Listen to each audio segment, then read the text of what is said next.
It's time for your year-end business tune-up. So as we wrap up another year, it's time to reflect and recharge. But before you dive into your holiday festivities, I want to help you set the stage for a successful 2025, which was why we're creating this special December holiday series where every single week we are going to be revisiting some of our most impactful episodes to help you master your schedule, which is optimizing your time and energy, maximizing your content, that repurposing plan to help you reach a wider audience and boost engagement.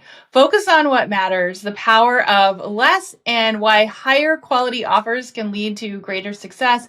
And last but not least, implement really simple habits. So one small change can significantly impact your growth next year. I'm so excited for you to tune into this special series. Make sure to come back every week in December so that we can make 2025 amazing.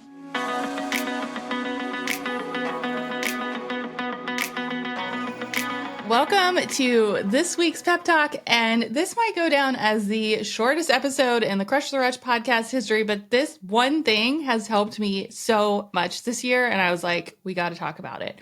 So, how do you really take control of your calendar and your to-do list, right? Like, how do you really do it? I've got lots of things and tools that I use to plan, and I talk and share them a lot, but I really thought, hey, if we could just make it super simple, this one simple planning hack helps me prioritize my to-do list and saves me so much time. So if you are attending one of our Crush the Rush planning parties that I host each month inside our club and our mastermind, I would tell you that the most important step in planning is actually consistency. So if you love paper, use paper. If you love digital, do that. If the thought of planning makes your head spin and you just need to write out a big long list, then do that, right? Consistency is where you're going to see the results. But if I were to give you one tip, this would be it. You are 40% more likely to complete your goal, your to-do list, insert whatever you want to call it, if you write it down on paper. Right? So that's a stat that I can't let go. There is a reason why people say so often, oh my gosh, I have so many to-do lists. I have so many post-it notes. Insert, I have 17 notebooks that I keep writing things down on, right? So for me, this looks like we use ClickUp for our business, which is project planning and overall project management for our team.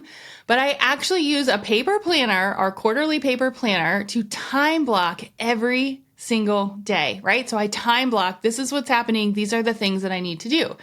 But here's the tip.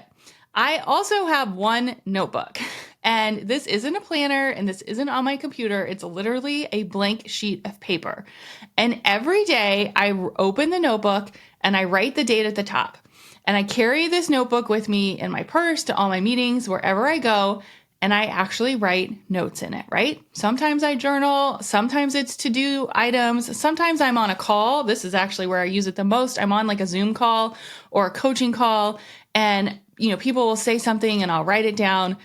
So it just depends. Sometimes it's a whole lot of nothing, right? Like yesterday, my page was literally blank. But at the end of the day, I look at this notebook that has the date on it, and then I look at my planner and I think about, what do I do with these items? Because the goal is that they have to go somewhere, or they're not important, as in nothing has to happen right now. So I go back to what I teach in our planning parties, and that is do, delegate, delete, or defer. So at the end of the day, when I'm opening my planner and I'm planning the next day, I say, hey, I wrote this note during this call. Do I need to do it? If I do, I'm going to time block it in my planner for the next day. If I don't need to do it the next day, then I'll put it in our project management tool and ClickUp so I don't lose it, right? So I took a note for a reason, and now it's going somewhere. It's either going in like on my long list of things to do that I'll do at another time, or it's actually going to happen and I'm time blocking it in to happen tomorrow. If it's just a thought or a journal entry and it's really like nothing, no action needs to happen, then it's fine to do nothing, right? It's just, okay, it's just going to sit there. If I need to hand it off to someone else, like my husband or my team or whatever, then I delegate it. Like I actually send an email and be like, hey, I need you to do this, or I'll add it to ClickUp and assign it to somebody. The best part is, instead of searching for 800 Post-it notes when I have a random idea, it's all in one book. So in 2024, I got this fancy book. It's got like palm trees on it, super cute, and it's blank, right? There are some notebooks that actually have a table of contents in the front, but it's a blank table of contents. So you could write like, listened to this awesome podcast episode on February, I don't know when this airs, 20th, right? And then in your table of contents, you could write page 7, awesome planning hack about how to do less better, or how to not have a million notes, right? So then when you open your notebook, you're creating this table of contents. You don't have to do that. The goal is you've got one notebook. It's got everything you need in it. If you need to look back at something, you're like, I swore I wrote that down. How many times do you say that and you don't know where you wrote it down at? Or you're like, I don't know which Post-it note or which room I put it in. Now you've got this notebook that has all your thoughts in it. When you attend to calls, take notes in it. When you journal, take notes in it. When you have a to-do list, take notes in it. It's all in one notebook.